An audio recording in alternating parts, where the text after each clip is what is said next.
ओम शांति। आज बाबा के 4 तारीख के महावाक्य है।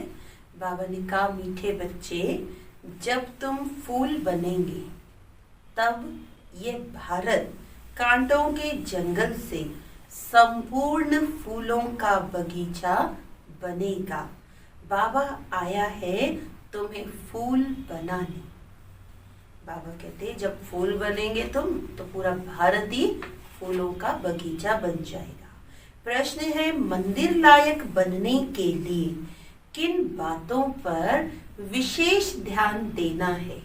मंदिर लायक बनने के लिए किन बातों पर विशेष ध्यान देंगे? तो बाबा ने कहा, मंदिर लायक बनना है तो चलन पर विशेष ध्यान दो। चलन बहुत मीठी और रॉयल होनी चाहिए। इतना मीठापन हो जो दूसरों को भी महसूसता आए। अनेकों को बाप का परिचय दो।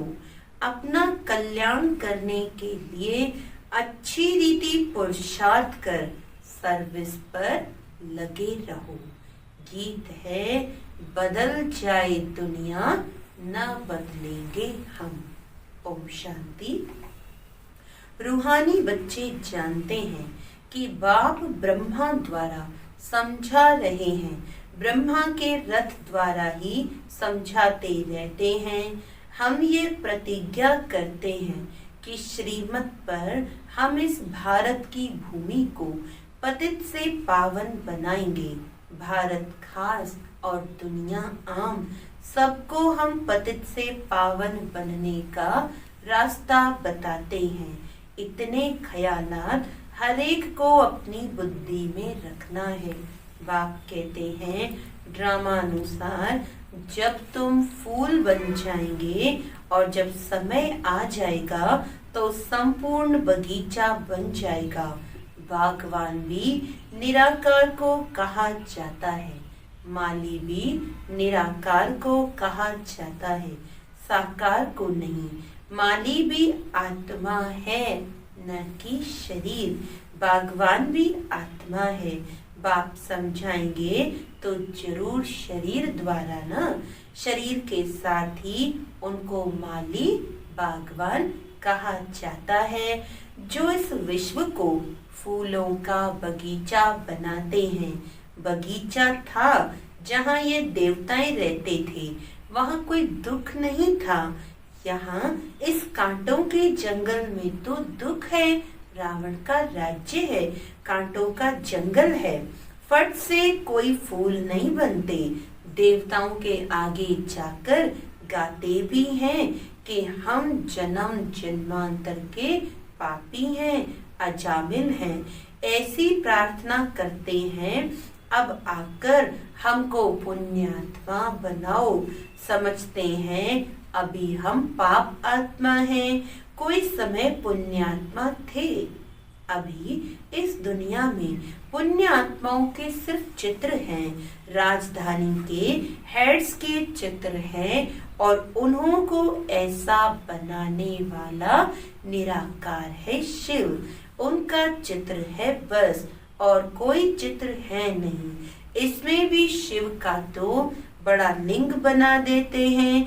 कहते भी हैं कि आत्मा स्टार मिसल है, तो जरूर बाप भी ऐसा होगा ना, परंतु उनकी पूरी पहचान नहीं है।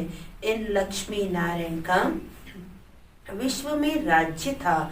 इनके लिए कहाँ भी कोई गिलानी की बात नहीं लिखते। बाकी कृष्ण को कभी द्वापर में, कभी कहाँ ले जाते। लक्ष्मी नारायण के लिए सब कहेंगे स्वर्ग के मालिक थे।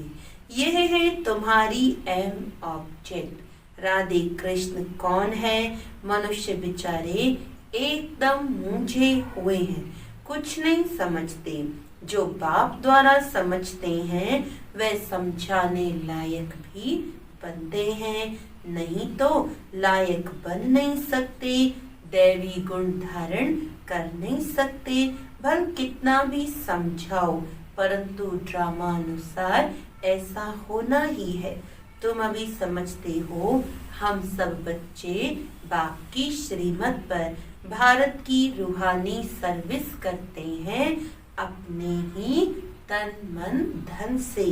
प्रदर्शनी अथवा म्यूजियम आदि में पूछते हैं, तुम भारत की क्या सेवा करते हो? तुम जानते हो हम भारत की बहुत अच्छी सर्विस करते हैं। जंगल से बगीचा बना रहे हैं, सतयुग है गार्डन, ये है कांटों का जंगल, एक दो को दुख देते रहते हैं, यह तुम अच्छी रीति समझा सकते हो। लक्ष्मी नारायण का चित्र भी बहुत अच्छा बनाना चाहिए। मंदिरों में बहुत खूबसूरत चित्र बनाते हैं, कहाँ गोरा कहाँ सांवरा चित्र बनाते, उनका क्या राज है ये भी समझते नहीं। तुम बच्चों को अभी ये सारा ज्ञान है। बाप कहते हैं मैं आकर सबको मंदिर लायक बनाता हूँ, परंतु सब मंदिर लायक नहीं बनते हैं। प्रजा को तो मंदिर लायक नहीं कहेंगे ना। प्रजा उन्हों की होगी जो पुरुषार्थ कर बहुत सर्विस करते हैं। तो बच्चों को रूहानी सोशल सर्विस भी करनी है। इस सेवा में अपना जीवन सफल करना है। चलन भी बहुत मीठी सुंदर होनी चाहिए, जो औरों को भी मीठेपन से समझा सकें। खुद ही कांटा होगा तो किसको फूल कैसे बनाएंगे? उनका तीर पूरा लगेगा नहीं। बाप को याद नहीं करते होंगे तो तीर कैसे लगेगा? अपने कल्याण के लिए अच्छी रीति पुरुषार्थ कर सर्विस में लगे रहो। बाप भी सर्विस पर है ना, तुम बच्चे भी दिन रात सर्विस पर रहो। दूसरी बात समझाते हैं, शिव जयंती पर बहुत बच्चे तारे भेज देते हैं, उनमें भी ऐसी लिखत लिखनी चाहिए जो वह तारे किसको भी दिखाएं तो समझ जाए आगे के लिए क्या करना है, उसका पुरुषार्थ किया जाता है। सेमिनार भी इसीलिए करते हैं कि क्या क्या सर्विस करें, जो बहुतों को बाप का परिचय मिले। तारे ढेर रखी है, इनसे बहुत काम ले सकते हो। एड्रेस डालते हैं, शिव बाबा केयर ऑफ ब्रह्मा, प्रजापिता ब्रह्मा भी है, वह रूहानी पिता, वह जिस्मानी, उनसे जिस्मानी रचना रची जाती है। बाप है मनुष्य सृष्टि का रचता। कैसे रचना रचते हैं ये दुनिया भर में कोई नहीं जानते। बाप ब्रह्मा द्वारा अब नई रचना रच रहे हैं। ब्राह्मण है चोटी, पहले पहले ब्राह्मण जरूर चाहिए। विराट रूप की है यह चोटी। ब्राह्मण देवता क्षत्रिय वैश्य शूद्र, पहले शूद्र तो नहीं हो सकते। बाप ब्रह्मा द्वारा ब्राह्मण रचते हैं, शूद्र कैसे और किस द्वारा रचेंगे? तुम बच्चे जानते हो कैसे नई रचना रचते हैं। ये एडॉप्शन है बाप की। कल्प कल्प बाप आकर शूद्र से ब्राह्मण बनाते हैं, फिर ब्राह्मण से देवता बनाते हैं। ब्राह्मणों की सर्विस बहुत ऊंची है। वह ब्राह्मण लोग खुद ही पवित्र नहीं है तो दूसरे को पवित्र कैसे बनाएंगे? कोई भी ब्राह्मण सन्यासी को कभी राखी नहीं बांधेंगे। वह कहेंगे हम तो है ही पवित्र। सन्यासी तो कहेंगे हम तो है ही पवित्र, तुम अपना मुंह देखो। तुम बच्चे भी कोई से राखी नहीं बंधवा सकते। दुनिया में तो सब एक दो को बांधते हैं, बहन भाई को बांधती है। यह रिवाज अभी निकला है। अभी तुम शूद्र से ब्राह्मण बनने के लिए पुरुषार्थ करते हो। समझाना पड़ता है। मेल फीमेल दोनों पवित्रता की प्रतिज्ञा करते हैं। दोनों बता सकते हैं कि हम कैसे बाप की श्रीमत से पवित्र रहते हैं। अंत तक इस काम विकार पर जीत रहे तो पवित्र जगत का मालिक बनेंगे। पवित्र दुनिया सतयुग को कहा जाता है। सो अब स्थापन हो रही है, तुम सब पवित्र हो। विकार में गिरने वाले को राखी बांध सकते हो, प्रतिज्ञा कर और फिर पतित बने तो कहेंगे तुम राखी बंधवाने आए थे, फिर क्या हुआ? कहेंगे माया से हार खा ली। यह है युद्ध का मैदान। विकार बड़ा दुश्मन है, इन पर जीत पाने से ही जगत जीत अर्थात राजा रानी बनना है। प्रजा को जगत जीत नहीं कहेंगे, मेहनत तो राजा रानी करते हैं ना। कहते भी हैं हम तो लक्ष्मी नारायण बनेंगे, वह फिर राम सीता भी बनेंगे। लक्ष्मी नारायण के बाद उनके तख्त पर जीत उनके बच्चे की होती है। वह लक्ष्मी नारायण फिर दूसरे जन्म में नीचे चले जाएंगे। भिन्न भिन्न नाम रूप से बच्चे को गद्दी मिलती है तो ऊंच नंबर गिना जाएगा। पुनर्जन्म तो लेते हैं ना। बच्चा तख्त पर बैठेगा तो वह सेकंड ग्रेड हो जाएगा। ऊपर वाला नीचे, नीचे वाला ऊपर आ जाएगा। तो अब बच्चों को ऐसा ऊंच बनना है तो सर्विस में लग जाना चाहिए। पवित्र होना भी बहुत जरूरी है। बाप कहते हैं मैं पवित्र दुनिया बनाता हूँ। अच्छा पुरुषार्थ थोड़े करते हैं, पवित्र तो सारी दुनिया बन जाती है। तुम्हारे लिए स्वर्ग की स्थापना करते हैं। ये ड्रामा अनुसार होना ही है, ये खेल बना हुआ है। तुम पवित्र बन जाते हो, फिर विनाश शुरू हो जाता है, सत्युग की स्थापना हो जाती है। ड्रामा को तो तुम समझ सकते हो। सत्युग में था देवताओं का राज्य, अभी नहीं है, फिर होना है। तुम हो रूहानी मिलिट्री। तुम 5 विकारों पर जीत पाने से जगत जीत बनने वाले हो। जन्म जन्मांतर के पाप कटने के लिए बाबा युक्तियां बताते हैं। बाप एक ही बार आकर युक्ति बताते हैं। जब तक राजधानी स्थापन न हो जाए तब तक विनाश नहीं होगा। तुम बहुत गुप्त वॉरियर्स हो। सतयुग होना ही है कलयुग के बाद, फिर सतयुग में कभी लड़ाई होती नहीं। तुम बच्चे जानते हो सब आत्माएं जो भी पार्ट बजाती हैं वह सब नूदा हुआ है। जैसे कठपुतलियां होती हैं ना, ऐसे नाचती रहती हैं। यह भी ड्रामा है। हर एक का ड्रामा में पार्ट है। पार्ट बजाते बजाते तुम तमो प्रधान बन जाते हो, फिर अब ऊपर जाते हो, सतो प्रधान बनते हो। नॉलेज तो सेकंड की है। सतो प्रधान बनते हैं, फिर गिरते गिरते तमो प्रधान बनते हैं, फिर बाप ऊपर ले जाते हैं। वास्तव में वह मछलियां तार में लटकती हैं। इस तार में मनुष्यों को डालना चाहिए। ऐसे उतरती कला फिर चढ़ती कला होती है। तुम भी ऐसे चढ़ते हो, फिर उतरते उतरते नीचे आ जाते हो। 5000 वर्ष लगते हैं ऊपर जाकर फिर उतरने में।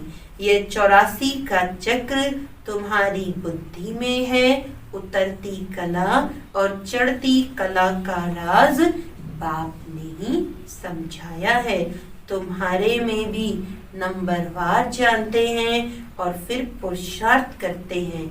जो बाप को याद करते हैं वह जल्दी ऊपर जाते हैं। ये प्रवृत्ति मार्ग है। जैसे जोड़ी को दौड़ाते हैं तो जोड़ी का एक एक पांव बांधते हैं, फिर दौड़ते हैं। यह भी तुम्हारी दौड़ी है ना। कोई की प्रैक्टिस नहीं होती है तो फिर गिर पड़ते हैं। इसमें भी ऐसे होता है, एक बढ़ता है तो दूसरा रोक लेता है, कहाँ दोनों गिर पड़ते हैं। तो बाबा एग्जाम्पल बता रहे हैं, 3 टांग वाली रेस होती है जिसमें 2 को खड़ा करते हैं और दोनों की एक एक टांग बांधते हैं, दोनों का बैलेंस होना जरूरी है। ऐसे ही गृहस्थी में भी बाबा कहते हैं, एक आगे बढ़ता है तो दूसरा रोक लेता है, कहाँ दोनों गिर पड़ते हैं। बाबा वंडर खाते हैं, बूढ़ों को भी काम की आग लगती है तो वे भी गिर पड़ते हैं। ऐसे थोड़ी उसने गिराया, गिरना न गिरना अपने हाथ में है, कोई धक्का थोड़ी देते हैं। हम गिरे क्यों? कुछ भी हो जाए हम गिरेंगे नहीं, गिरे तो खाना खराब, जोर से चमाट लगती है, फिर पछताते भी हैं, हड्डी हड्डी टूट जाती है, बहुत चोट लगती है। बाबा भिन्न भिन्न प्रकार से समझाते रहते हैं। यह भी समझाया, शिव जयंती पर तारे ऐसी आनी चाहिए जो मनुष्य पढ़ने से समझ जाए। विचार सागर मंथन करने के लिए बाबा टाइम देते हैं। कोई देखे तो वंडर खाए। कितनी चिट्ठियां आती हैं, सब लिखते हैं बाप दादा, तुम समझा भी सकते हो। शिव बाबा को बाप, ब्रह्मा को दादा कहते हैं। एक को कभी कोई दादा कहते हैं क्या? ये तो वंडरफुल बात है, इसमें सच्चा सच्चा ज्ञान है। परंतु याद में रहे, तब किसी को तीर भी लगे, घड़ी घड़ी देहाभिमान में आ जाते हैं। बाप कहते हैं आत्माभिमानी बनो। आत्मा ही शरीर धारण कर पाठ बजाती है। कोई मरता है तो भी कोई ख्याल नहीं। आत्मा में जो पाठ की नूंद है उसको हम साक्षी हो देखते हैं। उनको एक शरीर छोड़ दूसरा ले पाठ बजाना है। इसमें हम कर ही क्या सकते हैं? ये ज्ञान भी तुम्हारी बुद्धि में है, वह भी नंबरवार। कईयों की बुद्धि में तो ठहरता ही नहीं, इसीलिए किसी को समझा नहीं सकते। आत्मा बिल्कुल ही गरम तवा, तत्तमो प्रधान पतित है। उन पर ज्ञान अमृत डाला जाता है तो ठहरता नहीं। जिसे बहुत भक्ति की है उनको ही तीर लगेगा, झट धारणा होगी। हिसाब ही वंडरफुल है, पहले नंबर में पावन, वही फिर पतित बने हैं। ये भी कितनी समझने की बातें होती हैं। कोई की तकदीर में नहीं है तो पढ़ाई को छोड़ देते हैं। अगर छोटेपन से ही नॉलेज में लग जाए तो धारणा होती जाएगी। समझेंगे इसने बहुत भक्ति की है, बहुत होशियार हो जाए, क्योंकि ऑर्गन्स बड़े होने से फिर समझ भी जास्ती आती है। जिस्मानी रूहानी दोनों तरफ अटेंशन देने से फिर वह असर निकल जाता है। यह ईश्वरीय पढ़ाई, फर्क है ना। परंतु जब वह लगन भी लगे ना। अच्छा, मीठे मीठे सिकिलदे बच्चों प्रति माता पिता बाप दादा का याद प्यार और गुड मॉर्निंग। रूहानी बाप की रूहानी बच्चों को नमस्ते। हम रूहानी बच्चों की रूहानी बाप दादा को याद प्यार गुड मॉर्निंग, नमस्ते नमस्ते नमस्ते जी। आज धारणा में बाबा ने पक्का कराया है, रूहानी मिलिट्री बन, 5 विकारों पर जीत पानी है। रूहानी मिलिट्री बन, 5 विकारों पर जीत पानी है। पवित्र जरूर बनना है। श्रीमत पर भारत को पावन बनाने की सेवा करनी है। इस बेहद नाटक में हर पार्ट आत्माभिमानी होकर बचाना है। कभी भी देह अभिमान में नहीं आना है। साक्षी होकर हर एक एक्टर का पार्ट देखना है। वरदान है, स्वमान द्वारा अभिमान को समाप्त करने वाले सदा निर्माण भव। जो बच्चे स्वमान में रहते हैं उन्हें कभी भी अभिमान नहीं आ सकता। वे सदा निर्माण होते हैं। जितना बड़ा स्वमान उतना ही हांजी में निर्माण। छोटे बड़े, ज्ञानी अज्ञानी, मायाजीत या मायावश, गुणवान हो या कोई एक दो अवगुणवान भी हो, अर्थात गुणवान बनने का पुरुषार्थी हो, लेकिन स्वमान वाले सभी को मान देने वाले दाता होते हैं, अर्थात स्वयं संपन्न होने के कारण सदा रहमदिल होते हैं। स्लोगन है, स्नेह ही सहज याद का साधन है। स्नेह ही सहज याद का साधन है, इसीलिए सदा स्नेही रहना और स्नेही बनाना। बाबा से स्नेह होगा तो सहज ही याद आएगी, तो इसलिए स्वयं भी स्नेही बनना और दूसरों को भी स्नेही बनाना है। अच्छा, ओम शांति।